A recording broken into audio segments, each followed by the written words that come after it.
Hi, my name is Wendy Hull. I'm the CEO of Fairwinds. My husband James and I co-founded Fairwinds and started the company back in 2015. We went to market and knew from the beginning that we wanted to start a very wellness-focused company. We wanted to focus on innovation, technology, quality, and we really had the goal in mind to establish a very legitimate cannabis company in a brand new industry.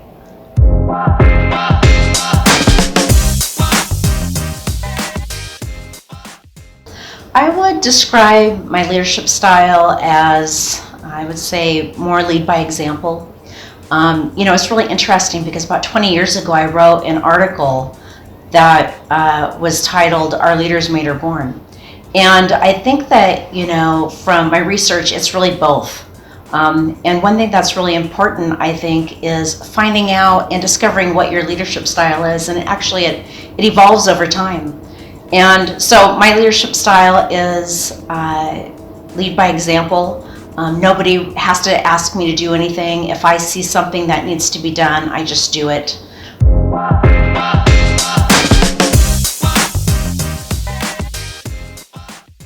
We had indicated that we were going to start a wellness company, and everybody said to us, "You guys are crazy for doing just wellness, not rec, flower concentrates, because that's not where the money's at."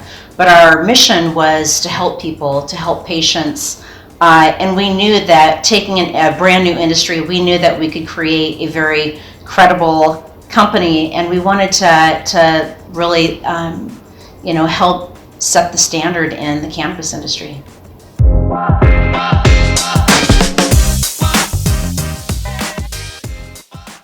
Benefits of having women in leadership roles in any industry, I would say, is women, you always want balance in teams, in your workforce. You want to balance in not only personalities, but ideas. And women in general tend to think differently and communicate differently than men. But I'm glad to see as time is going on and we move through decades, women are becoming more and more common in every industry.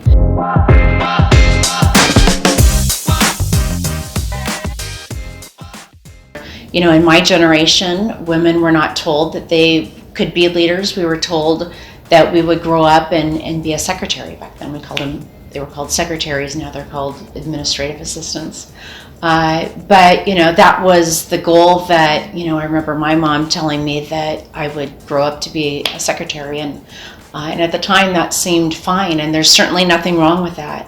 But I think depending on what your goals are in life and what you want to do, figure out, I think that's always the kind of the $1 million question is, what do you want to be in life, or what is your purpose in life? And setting small goals and making good decisions to help achieve those goals. I mean, early on, I found myself a mentor back when I was in my early 20s.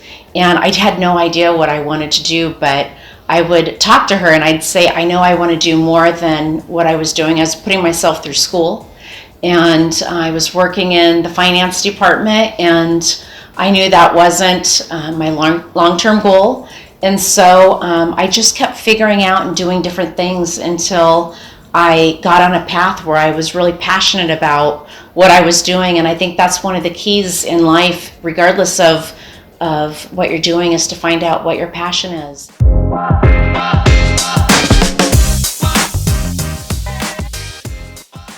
One thing that's really important is to find out what kind of leader you want to be. What do you admire in other leaders? So start paying attention to people, even when you're just talking to them, on the street or in meetings. Find out what traits you really admire in somebody, and what traits you don't care for. And what you do admire, I would work on strengthening those traits, and you just practice them every day.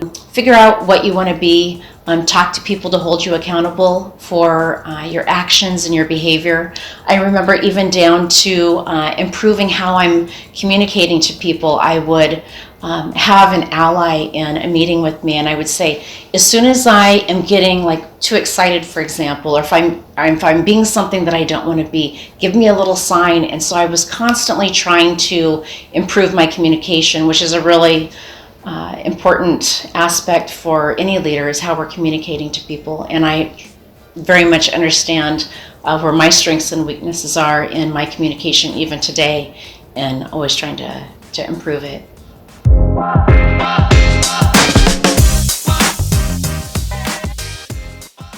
Put yourself out there, and don't let any negative self-talk prohibit you from accomplishing your goals, because we all have that, and we all have obstacles mentally, physically, emotionally that we have to overcome.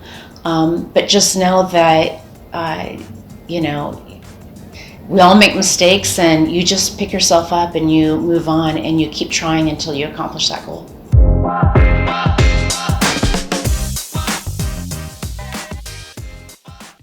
One thing that I find to be really important now in working with people younger than myself is, I think it's really important for people to be proactive and to put themselves out there, and to and don't say, it's not my job, but to do things even that aren't your job, and really focus on your own performance.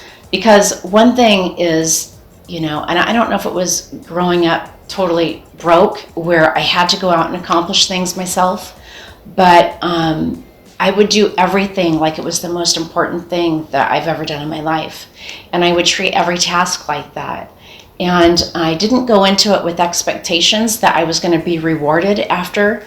But once I started performing at a higher level, what I found was that people would start having more and more faith in me, and they would start providing me with more opportunities. And from those opportunities, success starts building up. And whether it's success, not just financial success, but success in confidence, in getting promoted. And so, sometimes I think the mindset now is that I want to get paid and then I'll perform. But there was a shift that I realized at a young age, and that was, if I performed at a high level, success would come. And that's the advice that I would give really anybody, is perform at a high level and success will come. And don't have expectations of that, but just have faith.